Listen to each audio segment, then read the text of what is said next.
사도행전 7장, 우리가 너무나 잘 아는 스데반의 최후의 진술에 관한 이야기입니다. 7장 1절은 대제사장이 스데반에게 이렇게 묻습니다. 이것이 사실이냐? 지금 스데반은 고소당한 상태로 사내들인 공회원들 앞에 서서 최후의 진술을 하는 내용입니다. 당시 유대 사람들은 스데반을 고소하기 위해서 거짓 증인을 내세우고 또 위증까지 하도록 부추겨서 결국은 사내들인 공회원들 앞에 서서 최후의 진술을 하는 내용입니다. 우리가 이 스데반 1절부터 시작된 이 스데반의 그 말은 53절에 이어질 때까지 긴 이스라엘의 역사에 대한 이야기를 쭉 펼쳐갑니다. 그러면서도 그들의 고소를 두려워하지 않고 거짓된 고소, 이 고소를 발판 삼아 자기를 죽이려고 하는 그들 앞에서 결코 위축되지 아니하고 끝까지 이스라엘의 역사를 통하여 그들을 꾸짖고 있습니다. 결코 스데반은 자기 자신을 위한 변론을 하는 것이 아닙니다. 오해한 거라고, 거짓 증인을 내세웠다고, 위증까지 하도록 부추기지 않았냐고 이런 말 한 적 없습니다. 아무 말 하지 아니하고 오직 그는 예수의 증인으로서 이제 끝까지 그리스도를 위한 변증을 하고 있는 것입니다. 다시 말해서 스데반은 고소에 맞서 예루살렘 성전이 허물어지고 즉시 파괴되어져야 한다는 주장을 굽히지 않습니다. 모세에 의해 세워진 이 율법이 변혁되어야 하는데 그 필요성에 대하여서 강조하고 있습니다. 내게 사는 것이 그리스도니라고 말했던 바울처럼 스데반도 지금 그러한 입장입니다. 결과적으로는 스데반에게 죽음을 가져다 준 그의 증언들 가운데 특별히 오늘은 모세에 관한 부분을 함께 나누도록 하겠습니다. 스데반은 모세를 주목했습니다. 그리고 그 모세에 대하여 언급할 때에 20절 말씀 보면 그때 모세가 났는데 하나님 보시기에 아름다운 지라 라고 묘사를 합니다.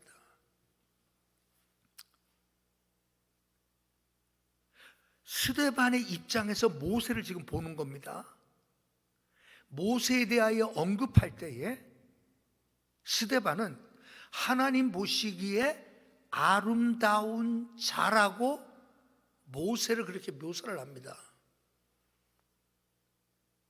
아마 모세의 상, 유럽에 가면 박물관에 모세의 상 뭐 이런 그 조각품들이 있거든요. 용맹스럽고 아주 그냥 멋진 그런 모습의 모세의 상이 어느 곳에든지 그런 식의 모세가 여러분 연상이 됩니다. 지금 스데반은 모세에 대하여 언급할 때에 하나님 보시기에 아름다운 지라라고 표현할 때 어떤 외모적으로 외형적인 아름다움을 말하는 것은 아니었을 겁니다. 왜? 하나님은 사람의 외모를 보시는 분이 아니기 때문에 외모 때문에 하나님 보시기에 아름다웠다라고 스데반도 말하지 않았을 거예요.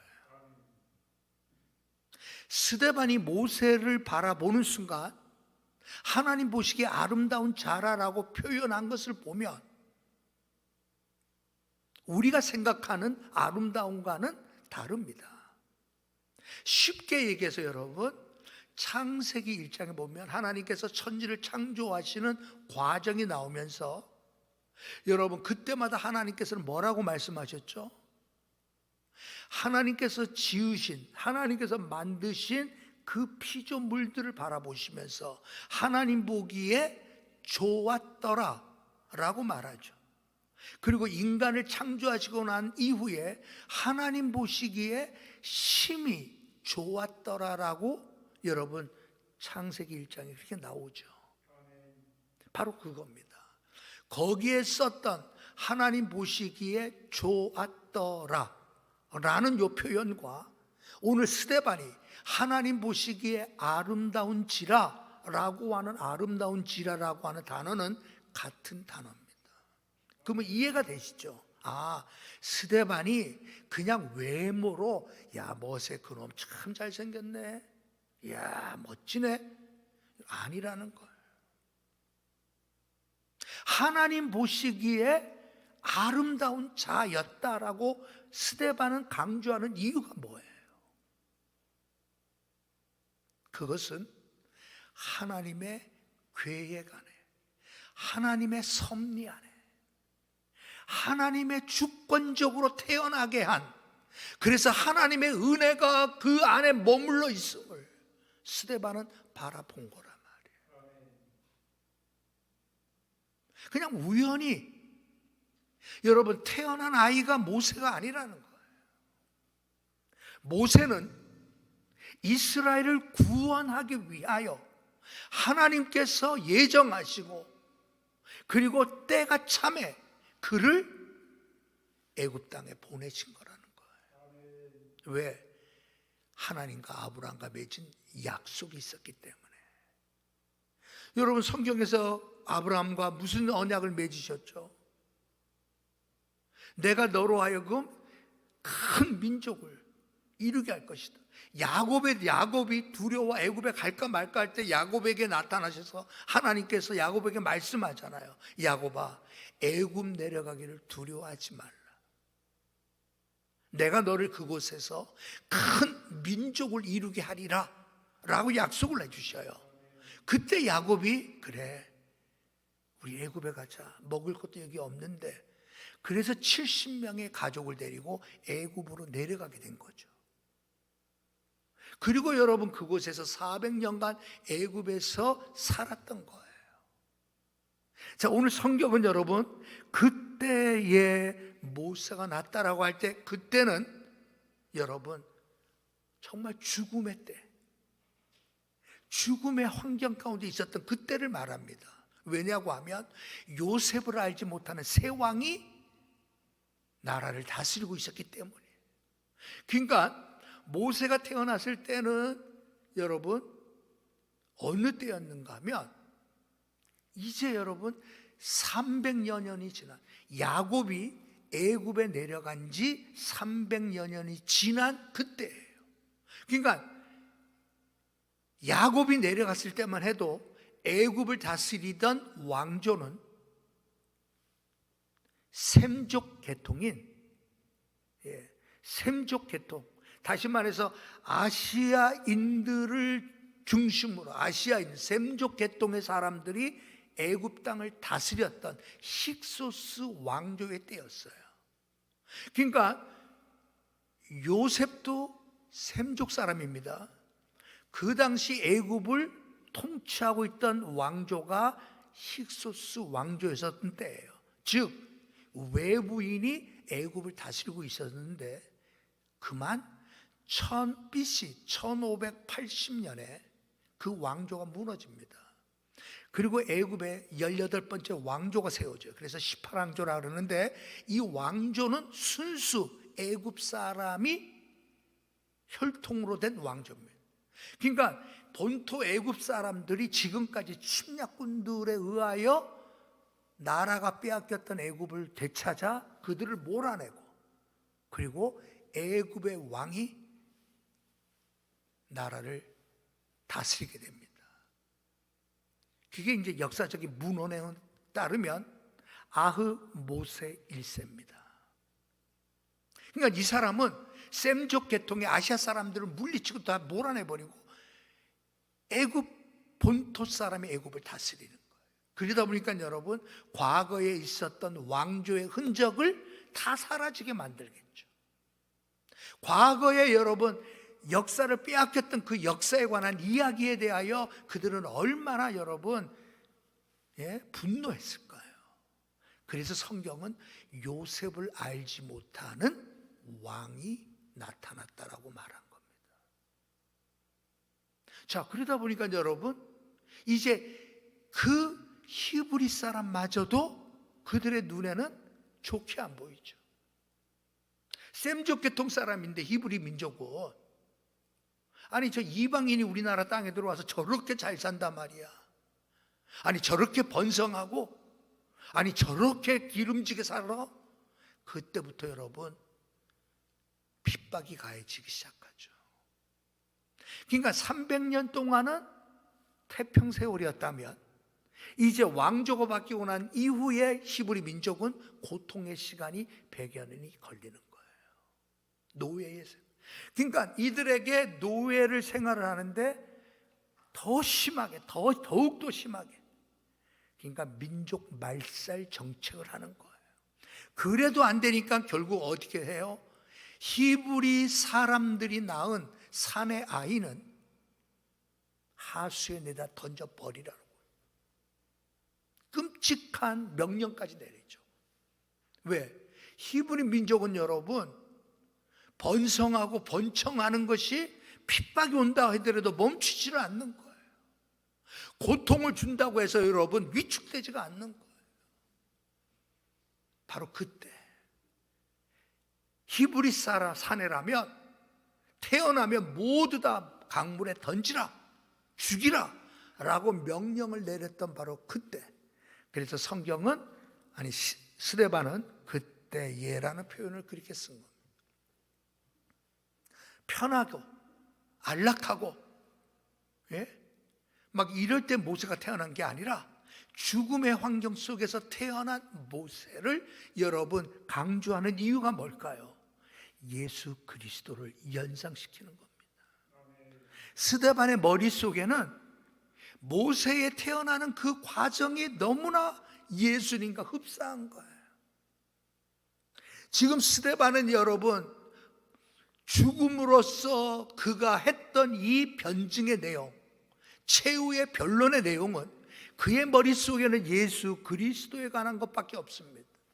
모세를 보아도 예수 그리스도의 모형으로서의 모세를 보는 거예요.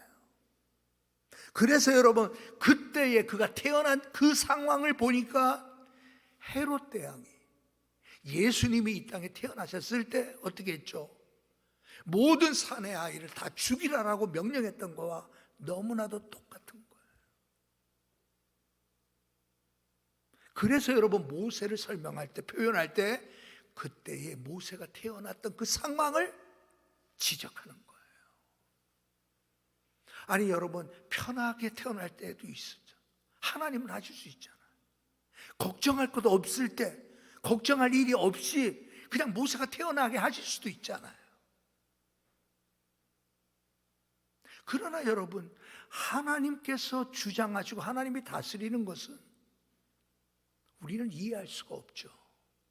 하나님은 히브리 민족을 번성하게 하실 수도 있는 분이 하나님이시고요, 때로는 그 히브리 민족을 말할 수 없는 고통 가운데 여러분 몰아가게 하실 수 있는 분도 하나님이에요. 문제는 그 하나님이 역사를 주관하신다는 거예요. 하나님의 때가 있다라는 거예요. 갈라디아서 4장 4절에서도 예수 그리스도의 탄생을 여러분 어떻게 표현하죠? 때가 참에 하나님이 그 아들을 여자에게서 보내요. 낳게 하시고 그러잖아요. 때가 찼기 때문에. 그러니까 하나님의 때는 여러분 인간의 시각으로 본다고 하면 정말 부흥의 때가 될 수도 있고요, 때로는 핍박의 때가 될 수도 있지만, 그러나 어느 때든 상관없이 하나님의 때에 하나님이 하시는 일은 너무나도 정확하게 자신의 뜻을 이루어 가신다는 거예요. 저는 오늘 이 부분을 보면서 특별히 그때에 하나님께서 모세를 보내셨던 것은 이제 아브라함과 맺은 약속을 성취하기 위하여 누군가가 필요한 거였죠.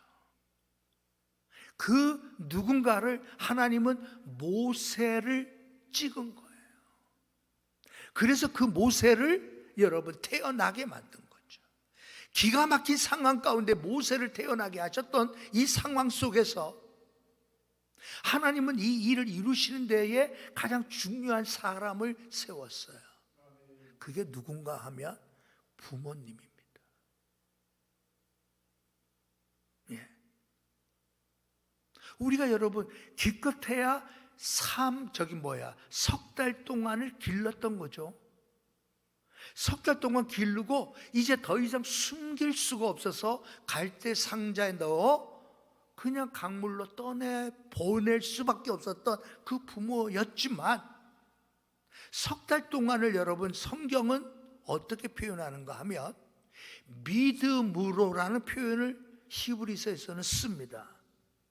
그러니까 히브리서에 보면은 이렇게 말씀하죠. 믿음으로 모세가 났을 때 그 부모가 아름다운 아이임을 보고 석 달 동안 숨겨 왕의 명령을 무서워하지 아니하였다 라고 말씀하고요. 그리고 24절에 가서는 믿음으로 모세는 장성했다라고 표현을 해요. 그러니까 모세가 믿음으로 계속해서 장성할 수 있었던 원바탕이 어디 있어요? 석 달 동안 숨겨 길렀던 그 짧으면 짧다고 하는 그 상황 속에서 모세의 부모는 믿음을 발휘했다라는 거예요. 자, 우리가 알다시피 레위 지파 사람입니다. 여러분, 레위 지파기 때문에 그들 부모가 경건하고 믿음 좋았던 것은 아니었어요. 성경은 여러분 어떻게 표현하는가 하면 믿음으로 모세가 났을 때라고 표현하는 걸 보면 이것은 여러분 그 부모의 믿음에 관하여 히브리 기자는 관심을 두고 표현한 겁니다. 믿음으로 모세가 났을 때라고 하는 것은 그 부모에 대한 믿음을 말하는 거예요. 그러니까 여러분 보세요. 그 부모들의 믿음은 왕의 명령을 거역하게 만든 믿음이죠. 하나님의 명령보다 사람의 명령을 따르지 않겠노라고 하는 정말 믿음 있는 사람의 모습이죠. 그 부모의 믿음이라고 하는 것은 이 아이를 태어나자마자 강물에 던져 버려라고 하는 왕의 명령을 여러분 무서워하지 아니하고 이 아이를 석 달 동안 여러분 숨겨 기르려고 했던 믿음의 행동의 모습이라는 거예요. 여러분 그 믿음이 그를 성장하게 만들었다는 거거든요. 자, 하나님 보시기에 아름다운지라 하나님 보시기에 좋았다 라고 할 때 이제 여러분 보세요. 하나님이 보시기에 좋았다라고 하는 것은 하나님의 뜻과 하나님의 은혜와 하나님의 섭리가 이 아이에게 있다라는 표현이거든요. 그렇다고 하면 하나님 보시기에 좋았다라고 할 때 부모의 입장에서 히브리서에서 표현한 것처럼 보면 그 부모가 아름다운 아이임을 보고 그래서 숨기려고 했다는 거거든요. 아름다운 아이임을 보고 숨겨야 되겠다는 생각을 한 거예요. 앞서 이거 똑같습니다. 외모의 아름다움. 여러분 어느 부모님이나 자기가 낳은 아이를 보고 야, 넌 누구 닮아서 이렇게 못생겼냐라고 하는 사람 내가 한 번도 못 봤어요. 네? 우리 집사람도 우리 아이가 태어날 때 여보 정말 너무 잘생겼지. 나 내가 볼 때 뭐 별론데 그냥 뭐 그러고 별로 한 것 같지도 않은데 뭐가 그렇게 잘났는지 여보 이렇게 예쁜 애기 본 적 있냐고. 진짜 멋있네. 그렇게 말해줘야지. 그죠? 여러분 혹시 그런 말 아시죠? 고슴도치도 제 새끼는 함함하다. 여기 이제 본래 속담이에요. 함함하다. 예? 고슴도치도 제 새끼를 보면 함함하다라고 말한다 이 말이에요. 그러니까 이 말의 뜻이 뭐냐고 하면 쉽게 얘기해서 꼿꼿한 제 새끼의 털이라도 어미의 눈에는 부드러운 털로 보인다라고 하는 그런 의미예요. 그래서 여러분이 쉽게 그냥 편하게 얘기하잖아요. 고슴도치도 제 새끼를 제일이라고 생각한다. 이제 그 뜻이에요. 남들이 보면 여러분, 아이 이렇게 털이 뻣뻣해서 이거 찔리겠네 막 이럴 거 아니야. 그래도 어미의 입장에서 보면, 야 너는 누구 닮아서 털이 이렇게 부드럽냐, 양털같이 이렇게 생각한다 이 말이거든. 어느 부모나 다 똑같아. 자, 성경은 여러분 모세의 부모도 이 모세를 바라보면서 아름다운 아이인 것을 보고 그래서 숨기려고 했다. 그러니까 여기서도 여러분 우리가 오해해서 안 됩니다. 외모의 아름다움 가지고 여러분 숨기려고 안 해요. 자기 목숨이 달린 문제예요. 근데 믿음의 사람들은 그 아이가 아름다운 아이임을 보았다라는 것은 이 아이에게 하나님께서 이 아이에게 향한 하나님의 뜻이 무엇임을 발견했다라는 거예요. 네. 자, 믿음은 여러분, 믿음은 들음에서부터 온다리죠.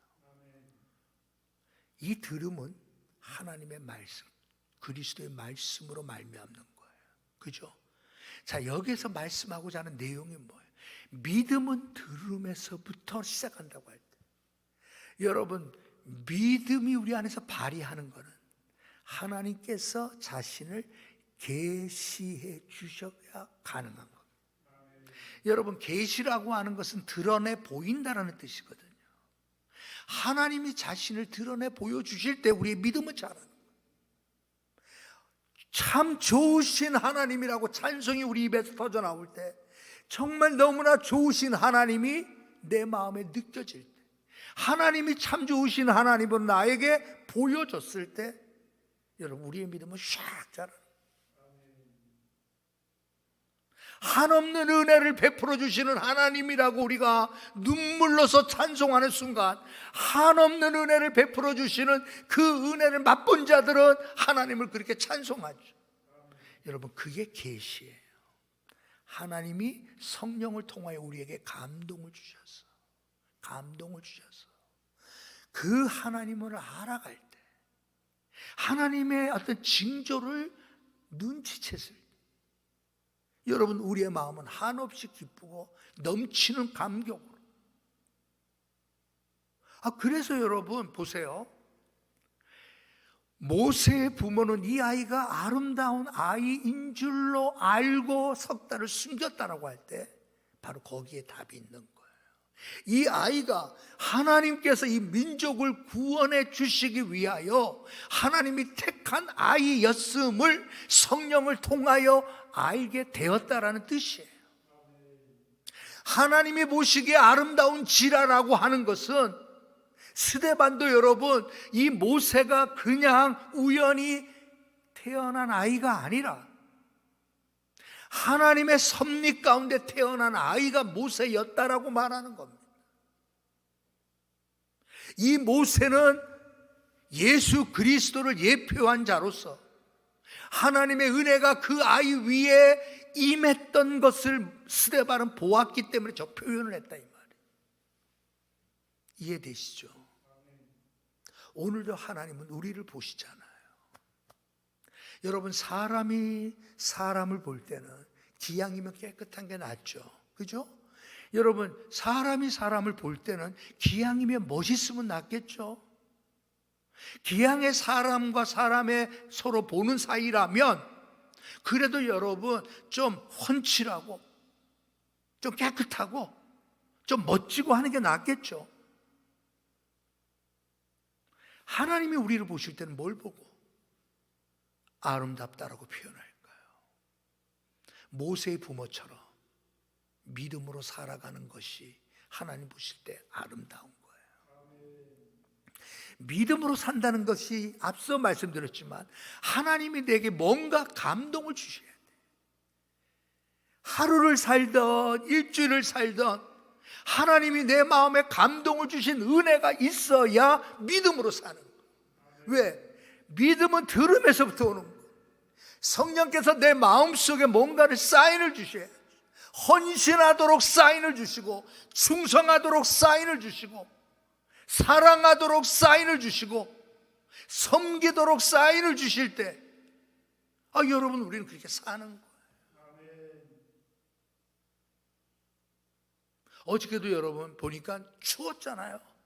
근데 누군가 열심히 막 마스크를 넣어가지고 뭐 전도지를, 그러니까 슬쩍 보니까 여러분 이단들이 요즘에 여러분 아주 그냥 기성교인들은 코로나 뭐 때문에 여러분 분위기가 교회가 행여나 교회에서 또 잘못될까봐 서로 조심하느라고 여러분 막 이러잖아. 이단들이 요새 여러분 살판나는 거예요. 야, 이때다. 그래서 여러분 그들 난리가 아니게 돌아다니더라고. 여러분 믿음은 뭐예요? 하나님이 주신 내 마음의 감동이에요. 뭔가 여러분 말씀하시는 내용이 우리 안에 있어야 돼요.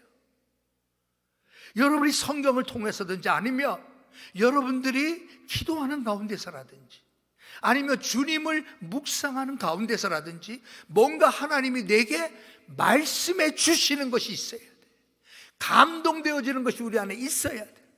그래서 여러분 하나님 주신 이 감동 때문에 아멘입니다. 제가 하겠습니다. 하나님께서 주신 이 마음의 감동 제가 지키겠습니다. 여러분 모세의 부모는 믿음으로 그렇게 했다라는 거거든요. 아름다운 아이인 줄로 알아서 하나님이 보시기에 아름다운 자라 똑같이 이 아이에게 향하신 하나님의 뜻이 있음을 부모들은 눈치챘다 이 말입니다.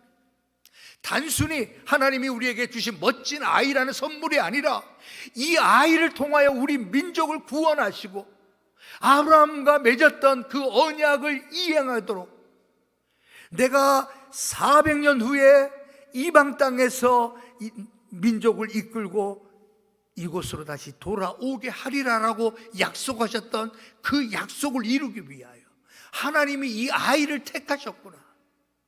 여러분 모세의 부모는 눈치를 챘다 이 말이에요. 누가 알려줬을까요? 성령의 감동이죠. 하나님의 말씀이 그에게 영적으로 임한 거예요. 모세에 따라 아브라함을 만났을 때도 마찬가지죠. 하나님이 아브라함에게 말씀하시듯이 모세 때도 마찬가지예요. 하나님 보시기에 아름다운 자로 하나님이 세우셨어요. 오늘도 우리에게도 마찬가지입니다. 하나님의 일하시는 것은 우리에게 말씀하심으로 시작합니다. 우리에게 하나님께서 말씀하시는 거예요. 사인을 주시는 거예요. 하나님의 은혜에 감동할 수 있도록 십자가를 붙들고 눈물 흘리며 은혜에 감격할 수 있도록 우리에게 말씀해 주시는 하나님의 계시하심이 없다면 우리의 신앙은 설 수가 없습니다. 아니 왕이 명령했는데 안 따르면 죽어. 아유 빨리 갖다 버리자. 다 다른 사람들은 다 그랬어. 그러나 모세의 부모는 그럴 수 없었어요. 이 아이는 하나님의 선택된 아이고 하나님의 뜻을 이루어야 될 아이임을 알았기 때문에 그를 숨겨두었죠.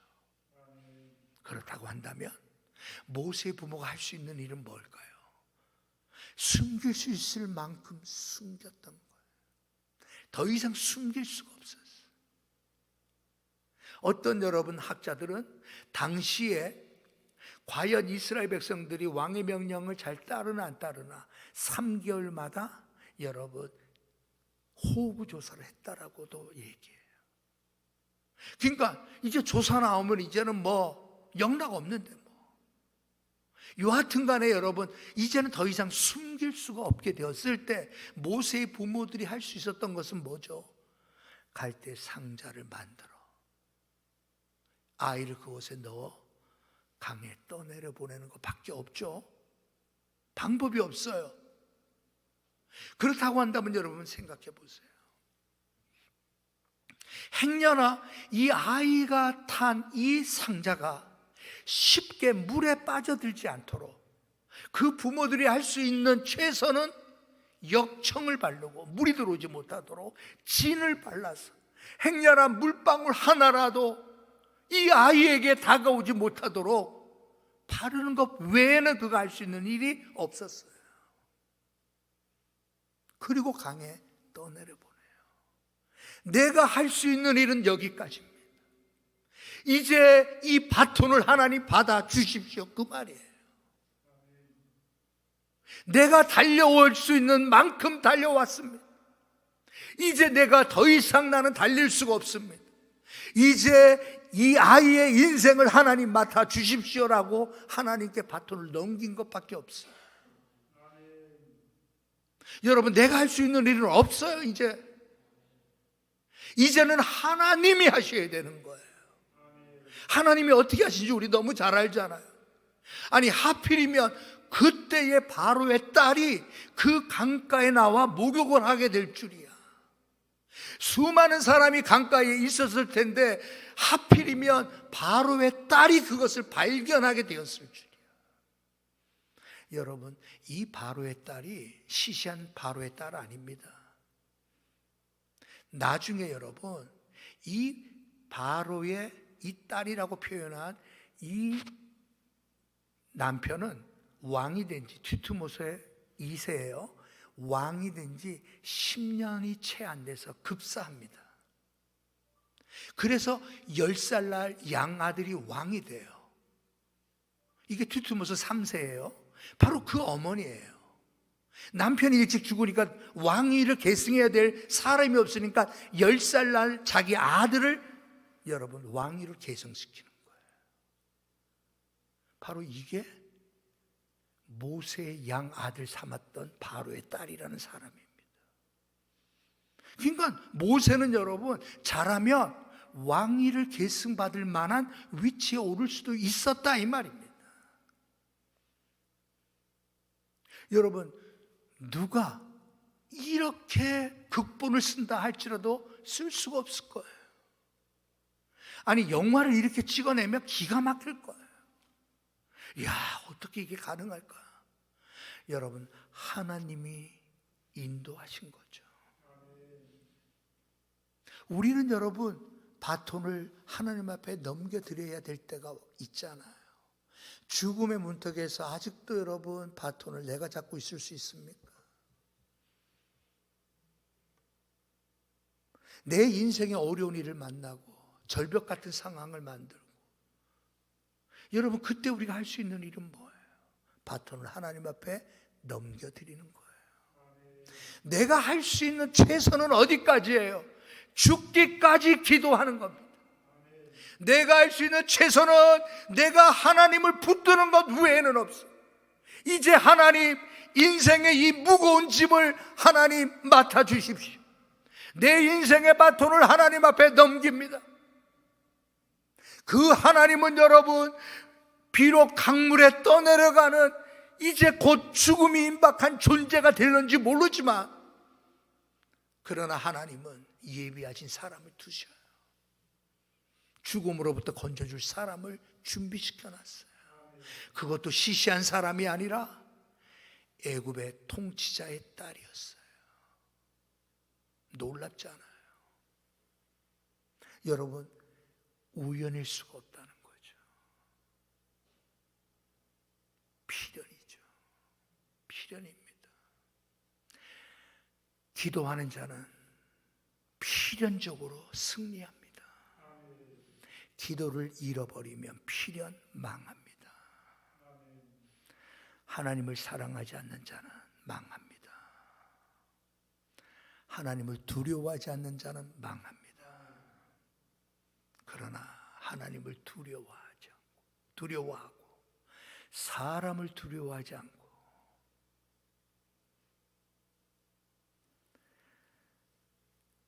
여호와는 나의 빛이요 나의 구원이시니 내가 누구를 두려워하리요. 여호와는 나의 생명의 능력이시니 내가 누구를 무서워하리요. 다윗이 시편 27편에 고백했던 그 고백, 믿음 있는 사람의 고백이잖아요. 하나님이 보시기에 아름다운 자가 되길 주의 이름으로 축원합니다.